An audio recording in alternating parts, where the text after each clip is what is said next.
trois questions à Thomas Joly. La première, est-ce que le PDF ne sert pas qu'à affaiblir le FN et donc à faire le jeu du système? Écoutez, nous estimons que nous sommes le Front National canal historique, c'est-à-dire que nous n'avons rien renié de ce pourquoi nous nous sommes engagés en politique, et nous estimons que le Front National de Marine Le Pen et de Florian Philippot est aujourd'hui une escroquerie électorale. Donc évidemment, nous ne mélangeons pas la direction du Front National et l'électorat du Front National, qui est malheureusement aujourd'hui trompé par des gens qui veulent intégrer le système et qui ne souhaitent absolument pas mettre en œuvre une politique de redressement national, une politique de décolonisation migratoire, une politique de désislamisation de la France et de l'Europe. Donc voilà, nous n'avons plus rien à faire avec ces gens-là, puisqu'ils ont décidé de renier ce pourquoi nous nous sommes engagés en politique et qu'ils ont décidé de se soumettre à leurs adversaires politiques en refusant de défendre les valeurs traditionnelles de la droite nationale. Donc je pense que maintenant le Front National de Marine Le Pen est aujourd'hui une impasse et qu'il est nécessaire de faire émerger une nouvelle force de droite nationale, à la droite du Front National, au service des Français d'abord. Merci. Deuxième question, comment allez-vous faire pour expulser des Afro-Maghrébins qui n'ont que la nationalité française?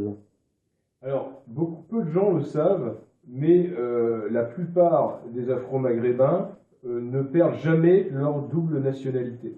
Même ceux qui sont nés en France, ils ont toujours la nationalité de leur pays d'origine ou du pays de leurs parents.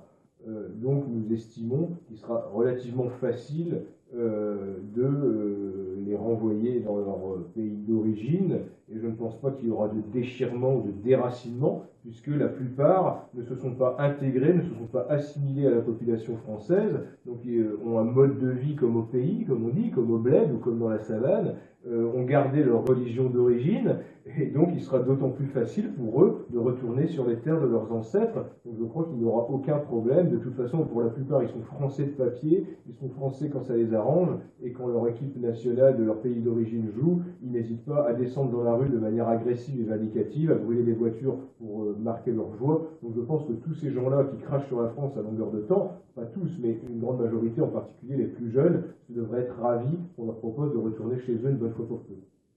Et dernière question, quelle est votre réaction suite à votre expulsion à celle du PDF 14 de l'hôtel Le Crocus qui devait accueillir notre réunion ce soir? Eh bien écoutez, c'est pas véritablement une expulsion. Nous avions bien voulu quitter les lieux parce que nous ne souhaitions pas envenimer les choses, mais la réaction de la direction du Crocus est une réaction de lâcheté absolue, voire de complicité politique avec la petite bande de crasseux qui a eu beaucoup de chance que la policier s'interpose entre eux et nous, entre eux et nos vigoureux militants qui auraient pu de manière assez percutante et frappante, leur expliquer qu'on n'empêche pas impunément les militants du Parti de la France de se réunir. Donc voilà, c'est sûr qu'il y a beaucoup de petits collaborateurs dans notre pays qui sont toujours prêts à se coucher devant la gauche et l'extrême gauche, voire à collaborer avec elle. Nous ne faisons pas partie de ces gens qui courbons les chines devant une petite poignée de provocateurs. Donc voilà, je pense qu'ils ont eu beaucoup de chance cette fois-ci que la police arrive à temps avant que nos militants normands leur fassent comprendre que nous ne pratiquons pas la dévirilisation au Parti de la France.